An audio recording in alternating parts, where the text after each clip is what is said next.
আসসালামু আলাইকুম বন্ধুরা, আশা করি মহান আল্লাহ তাআলার অশেষ রহমতে আপনারা সকলেই ভালো আছেন। তো বন্ধুরা, আজকে আমরা এই ভিডিওর মাঝে জানতে পারবো আখিরাতের আলো সম্পর্কে। তো বন্ধুরা, বেশি কথা না বলে আজকের মূল ভিডিও শুরু করা যাক। রায়হান একজন তরুণ, শহরের ব্যস্ত জীবন, সে একজন সফল ব্যবসায়ী। টাকার অভাব নেই তার, গাড়ি বাড়ি খ্যাতি সবই আছে, কিন্তু তার জীবন ভরে আছে এক ধরনের অদৃশ্য শূন্যতায়।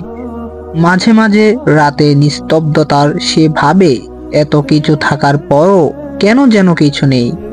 এক রাতে তার মা তাকে ডাকলেন। তিনি বললেন, বাবা, যতই বড়ই হও না কেন, একদিন আমাদের সবাইকে চলেই যেতে হবে। জান্নাতের পথে যেন হারিয়ে না যায়। রায়হান একটু বিরক্ত হলো, কিন্তু চুপচাপে শুনলো। মায়ের কথাগুলো মনে গেঁথে গেল।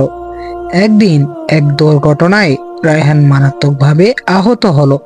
হাসপাতালে মৃত্যুর মুখ থেকে ফিরে এলো সে। মৃত্যুকে এত কাছে দেখে তার জীবনবোধ বদলে গেল। হাসপাতালের বিছানায় সে ভাবল, আমি কি নিয়ে যাচ্ছিলাম? গাড়ি না টাকা না, কিছুই তো নিয়ে যাচ্ছিলাম না। সুস্থ হওয়ার পর সে জীবনে গতি পাল্টালো। ফজরের নামাজ দিয়ে দিন শুরু করলো সে। ব্যবসার সাথে দান সদকা বাড়ালো, গরিবের পাশে দাঁড়ালো, কোরআন পড়া শুরু করলো। তার জীবনে আবার প্রশান্তি ফিরে এলো। মানুষ তাকে ভালোবাসতে লাগলো। সে বুঝতে পারলো দুনিয়া কেবল একটি পরীক্ষার জায়গা। একদিন স্বপ্নে সে এক আলোয় মোড়ানো পথ দেখতে পেল। সেখানে ফুলের গন্ধ, শান্তির হাওয়া আর অদ্ভুত এক আহ্বান।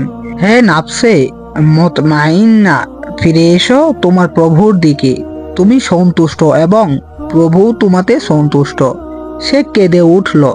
সে দিন থেকেই তার জীবন একটাই লক্ষ্য, আল্লাহর সন্তুষ্টি ও জান্নাতের পথ। বছর পেরিয়ে গেল। রায়হান যখন মৃত্যুবরণ করল, তখন তার মুখে ছিল হাসি। জানাজায় হাজারো মানুষ এলো। তার স্ত্রী বললেন, সে বলতো, আমি চাই আল্লাহ আমাকে বলুন, তুমি আমার সন্তুষ্ট বান্দা। গল্পের শেষে আমরা দেখি রায়হান জান্নাতে প্রবেশ করেছে। চারপাশে আলো, জান্নাতি নদী, বৃক্ষ আর শান্তি। ফেরেশতারা বলছে, সালামুন আলাইকুম বিমা সাবারতুম, তোমাদের উপর শান্তি, কারণ তোমরা ধৈর্য ধরেছ।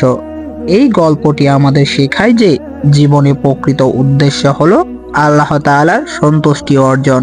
দুনিয়া ক্ষণস্থায়ী, কিন্তু আখিরাত চিরস্থায়ী। জান্নাতের পথে চলা কঠিন হলেও পুরস্কার অমূল্য। তো বন্ধুরা, এই ছিল আমাদের আজকের মূল ভিডিও। ভিডিওটি ভালো লেগে থাকলে অবশ্যই লাইক করে দিয়েন। চ্যানেলে নতুন হয়ে থাকলে সাবস্ক্রাইব করে দিয়ে আমাদের পাশেই থাকবেন। আল্লাহ হাফেজ।